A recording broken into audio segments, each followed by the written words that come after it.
Alright, and welcome to the InstaSim channel. Following on from part 1 of school stories and Growing Up Welsh, today I'm going to be talking about secondary school life. My first video in the series got a pretty good response and some very nice comments, so let's get straight into part 2.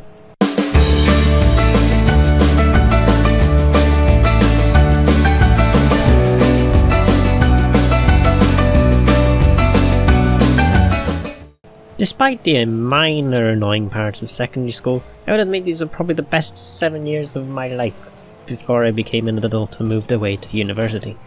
And now, I'm not just saying that in case some teachers from my secondary school potentially come across this video by pure coincidence. As I said, it wasn't all perfect, but I certainly enjoyed my time there the most. Or at least more so than my primary school.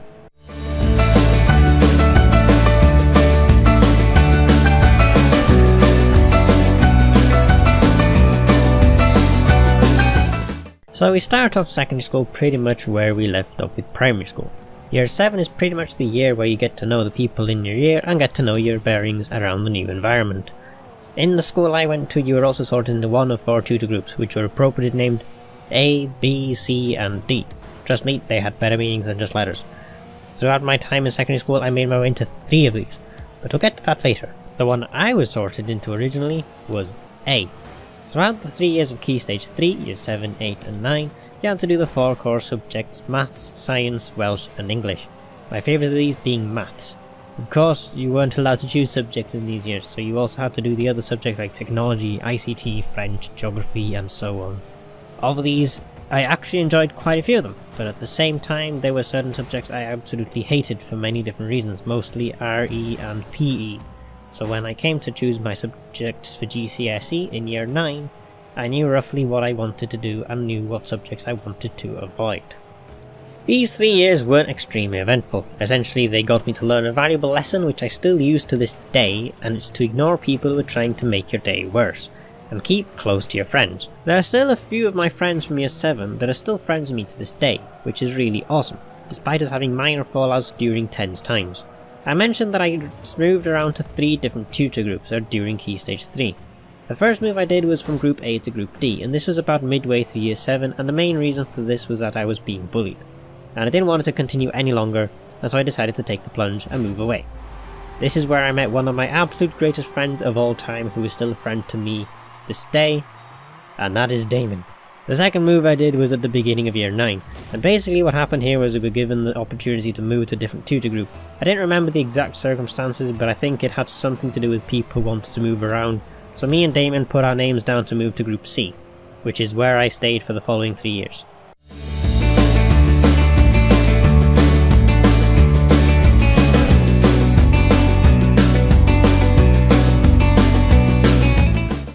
Okay. So GCSEs is where the fun is at. Before getting to this point, as I mentioned earlier, you are able to choose subjects to study for GCSE. Alongside the core subjects of Maths, Science, Welsh and English, I also chose to study Technology, Product Design and Business Studies, and these were subjects I really enjoyed throughout. An added core subject we had to study was at GCSE level was ICT, which I didn't find too bad to begin with, but by the end I had pretty much lost interest.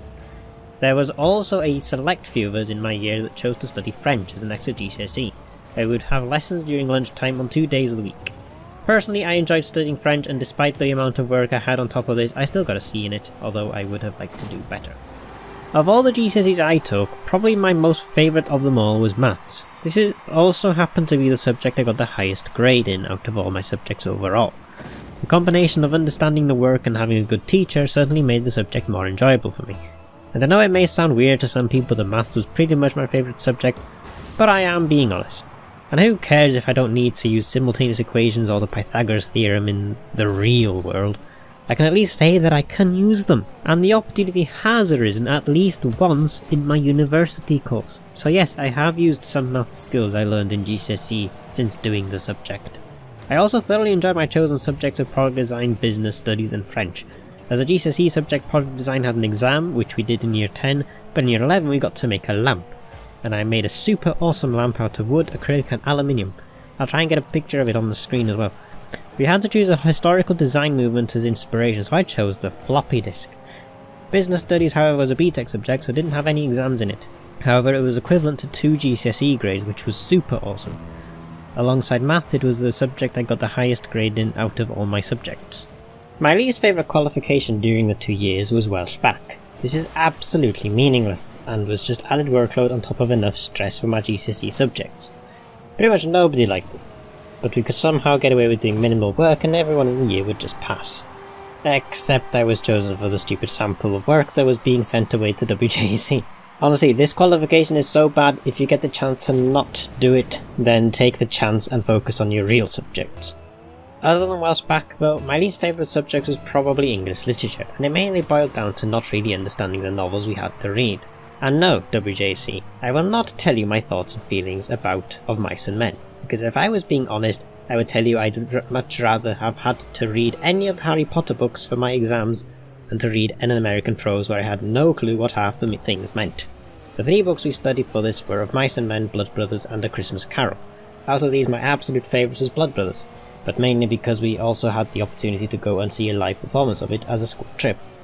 With A Christmas Carol, however, somehow I managed to get away with not even finishing the novel, and I still got a C in the exam, and by some strange miracle managed to get a B overall.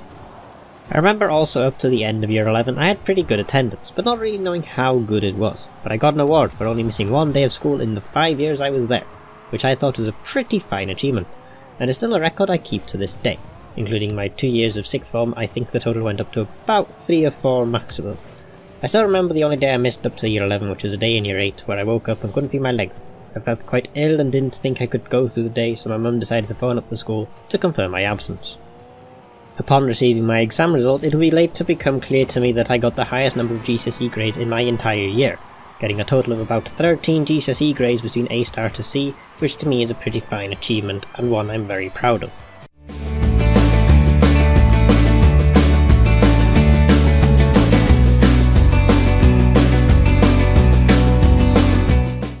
Now for the last 2 years squished into one smallish section. For A-levels we got to choose our subjects again, this time without any core subjects, except for the dreaded Welsh Bac, which I'll come back to later. For sixth form the subjects I chose were maths, physics, business, and I did an extra BTEC in games development. And out of all of these I still think maths was the easiest subject I chose for A-levels. Shocking, I know. I suppose the main difference between GCSE and A-levels was that we had a bit more freedom in terms of what we were able to do.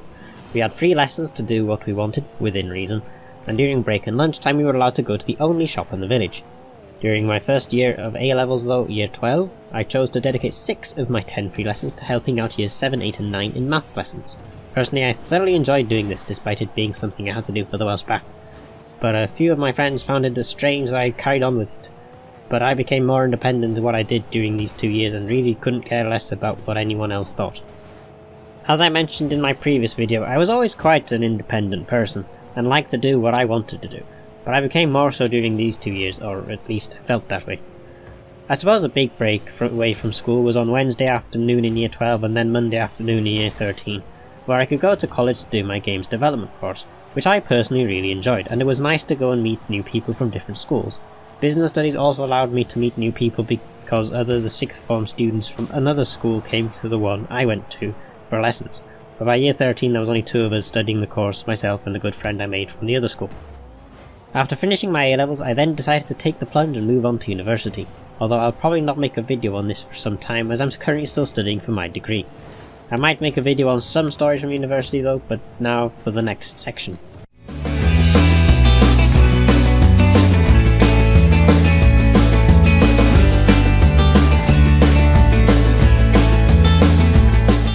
Now, I mentioned I wanted to make a section dedicated to Welsh Bac, so here it is. Now, I had to do the Welsh Bac for 4 whole years, 2 years during GCSE and another 2 years during A-levels. I absolutely hated this qualification. Okay, I enjoyed some parts of it, such as helping out Key Stage 3 with maths, and the work experience in years 12 was quite fun as well. But overall I really didn't enjoy this silly qualification. My biggest complaint with Welsh Bac is that it was enforced on us during A-levels. You know, qualifications which are generally optional anyway, which just added more work on top of the 4 subjects I was already doing and trying to focus on.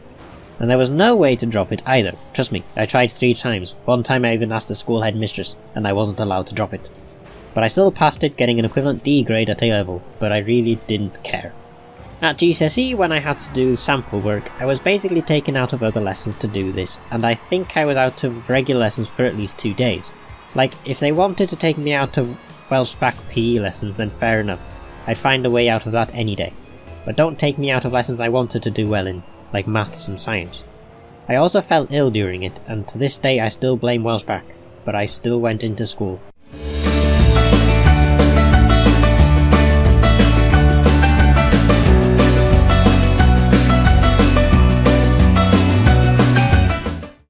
Well, that's all really from this video of Growing Up Welsh, and I really hope you've all learned a bit more about school life in Wales, and I hope you guys enjoyed the video. If you have any suggestions for the next video in the series, then feel free to leave me them in the comments, and I will see if I can cover it in a future episode. So thank you all so much for watching this episode of Growing Up Welsh. If you enjoyed it, don't forget to like the video, comment down below, and subscribe to the channel. It'll help me out a lot, and you'll get more videos of this. Also, don't forget to like my Facebook page on Twitter and on Twitch, and as always, I'll see you all in the next video. But until then, goodbye.